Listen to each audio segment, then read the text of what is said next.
Bonjour, Olivier Glin. Moi, je suis professeur des universités en linguistique, spécifiquement en linguistique anglaise, à l'université Jean Monnet. Je suis rattaché au laboratoire ECLA, études du contemporain en littérature, en littérature langue. Oh, je reprends.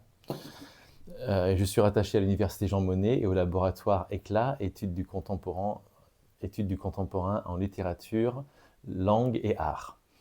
Alors, je travaille en linguistique et principalement, ce qui m'intéresse, c'est la variation, la manière dont les langues changent, elles varient en fonction du lieu où on est, en fonction de la catégorie socio-professionnelle à laquelle on appartient, de notre âge, notre sexe, notre genre, etc. Et puis également en fonction de notre identité, ce qu'on veut véhiculer, ce qu'on veut exprimer.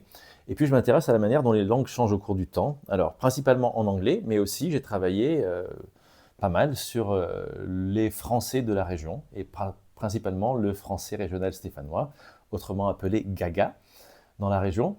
Je contribue d'ailleurs pas mal à, on va dire, diffuser un peu ce que c'est que le Gaga sur les ondes, notamment à ici Saint-Étienne-Loire. Puis un peu au théâtre aussi. Voilà, donc c'est un peu mon activité de vulgarisation scientifique tourne autour du Gaga, du parler régional. Mes activités de recherche tournent un petit peu là-dessus, mais principalement sur l'anglais. Voilà ce que je peux vous dire sur moi. Eh ben, je joue au théâtre, oui, je joue dans le théâtre de Jean-Luc Epal, à l'autre lieu, autre lieu, autrement appelé Epal Théâtre, à la Ricamarie. Ben, j'ai joué pas plus tard que vendredi soir dans un spectacle que j'ai écrit qui s'appelle Le Gaga à la Saint-Glinglin, où je parle un petit peu de ce que c'est que le Gaga, de ce que ça a été, de ce que c'est maintenant. Et voilà, je fais ça. En fait, au début, c'est une conférence que j'avais faite, et puis j'ai adapté en spectacle avec des sketchs, des chansons. Donc, c'est une conférence spectacle. Oui, donc on a plusieurs, évidemment, compte tenu de l'activité minière qui est inhérente à l'histoire stéphanoise. On a des mots de vocabulaire, notamment, qui sont typiquement régionaux, c'est-à-dire qui sont typiquement gaga, qui ne sont pas forcément les mêmes que ceux qu'on peut trouver en français standard pour dire la même chose. Par exemple, le bigan, c'était l'ouvrier qui déchargeait un véhicule. Et dans d'autres régions de France, on parlait plutôt de débardeur. Et puis on a le terme de rouleur ou rouleuse, c'est-à-dire c'était la personne qui était chargée de remplir et de pousser les berlines, c'est-à-dire les petits wagons, hein, alors qu'on parle de herscheur et de herscheuse dans d'autres régions de France. Bien évidemment, le terril, hein, cette petite colline qui est appelée chez nous le crassier. Alors, c'est pas uniquement chez nous, puisqu'on parle de crassier également du côté d'Albi, de Carmaux, et puis dans les mines de l'Est. Mais sinon, c'est vrai que le mot le plus connu en français standard, on va dire, c'est le mot de terril. Voilà, et puis on a les clapeuses, hein, les clapeuses, les clapeurs, qui étaient les gens qui triaient dans les mines finalement les pierres pour voir ce qu'on pouvait utiliser. C'est le terme qui est utilisé chez nous, alors que dans d'autres régions, on parlera plutôt de trieur ou de trieuse. Voilà. Donc, ce qui me permet de faire une transition vers le clapier, si vous le souhaitez maintenant, ou de le faire plus tard. En fait, c'était un lieu-dit au départ, hein, le Clapier, puis c'est là où il y a maintenant le quartier du Clapier, la gare du Clapier. L'étymologie, ça désigne en fait un amas de cailloux, un tas de pierres, puisque c'est quelque chose qui se disait clapier ou clapasse en fonction des langues régionales, en fonction c'est du franco-provençal ou de l'occitan. Et en fait, ça s'appelle comme ça parce que c'est le quartier dans lequel il y avait tout un tas de résidus, un amoncellement de pierres, de cailloux, de charbon. C'est pour ça que le quartier s'appelle Clapier, en réalité. C'est dû à tous les remblais qui sont liés à l'exploitation minière au départ. Voilà. Alors stratégiquement, il s'est installé une gare à cet endroit-là parce que c'était comme ça qu'on pouvait à la fois véhiculer les produits de la mine, hein, le charbon, et puis aussi les personnels qui venaient travailler à la mine. Voilà. Bien évidemment, la gare du Clapier aujourd'hui, elle est dans le site autour du musée de la mine, hein, sur le puits Couriot, à côté du puits Couriot, et puis il y avait le puits Châtelu, qui était dans le même coin au départ. Donc historiquement, ce quartier, ce qui était d'abord un lieu-dit, hein, puis le quartier et la gare sont véritablement liés à l'histoire de la mine. Et donc le terme clapeuse, dont on parlait tout à l'heure de manière informelle, il est forcément lié également, on voit la même étymologie, puisque ça concerne cet amas, ce tas de cailloux, cet amas de pierres. Voilà ce que je peux vous dire. Une petite précision aussi, c'est que lorsqu'on a voulu rendre hommage finalement au métier de la mine, à l'activité minière de la région de Saint-Étienne en baptisant des noms de rues, c'est pas forcément le terme local qui a été choisi, puisqu'on a par exemple une rue des Herscheurs. Mais comme j'ai dit tout à l'heure, en fait dans la région, on parle de rouleurs ou de rouleuses. Et puis, alors un peu le summum, ce qui est un petit peu dommage, c'est qu'on est quand même rue du Terril, alors que chez nous, et pour tout le monde, ce sont clairement les Crassiers dont on parle. Mais alors c'est Jean-Baptiste Martin, qui est un grand spécialiste des langues de la région, qui dit qu'en réalité, il fait l'hypothèse selon laquelle les élites stéphanoises ne tenaient pas au gaga. C'était lié à un certain sentiment d'infériorité, on va dire, qu'il y avait à Saint-Étienne, directement en lien avec la langue qui était parlée. Alors ça a pas mal changé depuis, hein. C'est-à-dire que maintenant, le parler local, le gaga, il est un petit peu valorisé. On voit ça ressurgir dans certains magasins qui portent des noms en gaga. On éprouve le besoin de faire des chroniques, ce qui est très bien. Chroniques. Alors, c'est pas simplement ici, hein, parce que, par exemple, en plus des chroniques radio dont j'ai parlé tout à l'heure, je fais quelques chroniques vidéo, à raison d'une par mois. Et par exemple, toutes les antennes du réseau ici font la même chose, ou sont sur le point de faire la même chose. Donc, moi, c'est le petit cours de gaga, vous avez le petit cours de breton, le petit cours de... Voilà, etc., dans toutes les régions de France. D'accord. Voilà. À l'origine, c'est vrai qu'il y a quand même ici une certaine, pour utiliser un terme technique, une certaine insécurité linguistique, c'est-à-dire que les gens se sont mis dans la tête, enfin plutôt on leur a mis dans la tête, que ce qu'ils parlaient ici, c'était pas correct.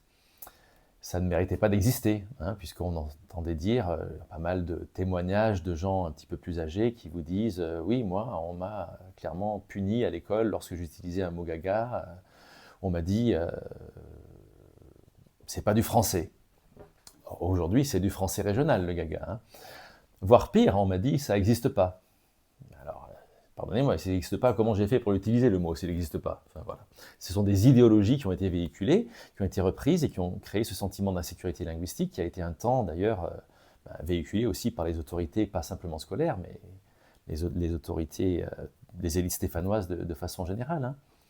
Aujourd'hui, le parler gaga, il est utilisé, comme j'ai dit tout à l'heure, alors, à la fois, il y a une dimension assez intime, c'est-à-dire qu'on va utiliser le gaga avec des amis, avec des proches, avec de la famille, de manière complice, en faisant par exemple un discours de départ à la retraite avec des mots gaga pour célébrer un peu quelqu'un qui a passé l'essentiel de sa vie à travailler ici.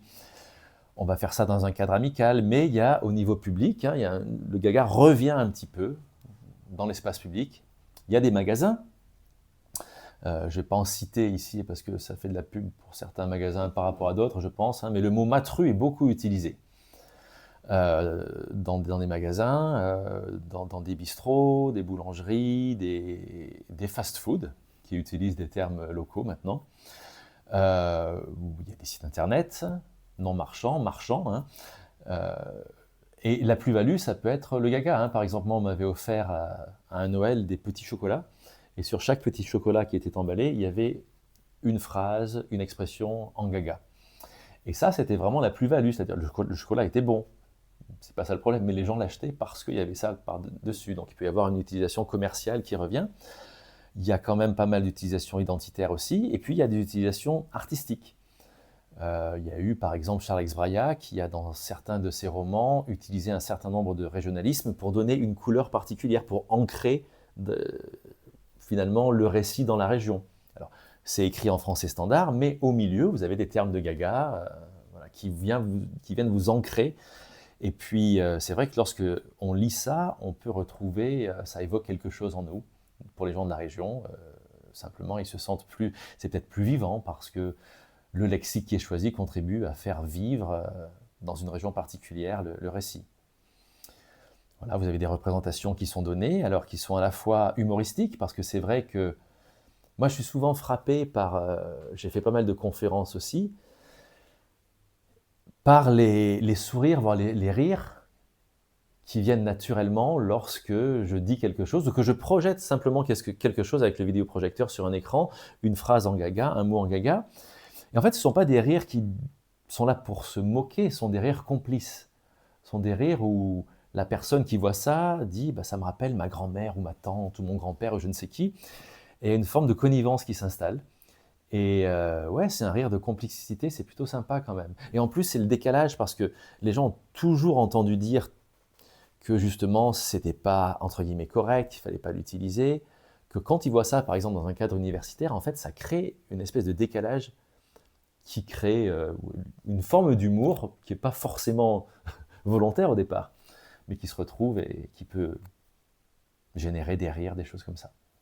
Dans le secteur de la mine, mais un peu de façon plus globale dans la région. Hein. Moi, quand on a fait en 2017, on a sorti un livre avec ma collègue Céline Janot-Piedroy, Vous avez dit Gaga, origine, identité et enjeux du français régional stéphanois. Et on a interviewé pas mal de gens, et il y a beaucoup de gens qui ne sont pas du tout issus de la mine par ailleurs, hein, qui disent oui, mais moi, on s'est moqué de moi quand je suis allé à Paris, on m'a fait des remarques. Donc moi, parfois, je le cache, mon accent, ou je fais exprès de ne pas utiliser de mots.